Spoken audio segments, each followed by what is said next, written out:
नमस्कार. आज आहे हरतालिकेचा उपवास. तर जेव्हा गणेश चतुर्थी असते त्याच्या आदल्या दिवशी जास्त करून हरतालिकेचा उपवास केला जातो.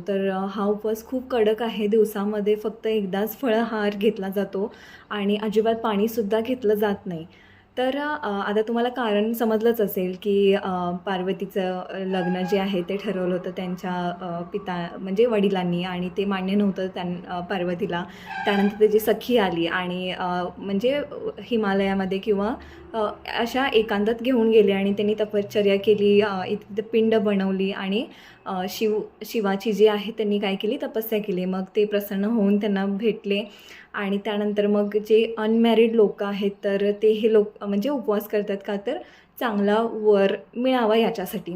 पण मला एक प्रश्न पडला आहे की जे काही सगळे उपवास केले जातात तर ते का बरं सगळे महिला लोकांनीच का करावे, किंवा सगळे उपवास त्यांचेच आहेत.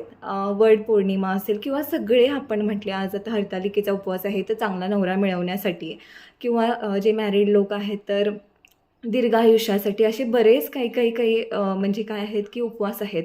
पण असा एकही व्हिडिओ नाही आहे की जो म्हणजे लाईक मेल लोक आहेत किंवा आपण म्हणतो की पुरुष वर्ग जो आहे, असा एकही उपवास नाही आहे त्यांना दिलेला की त्यांनी बायकोसाठी किंवा चांगली बायको मिळावी याच्यासाठी.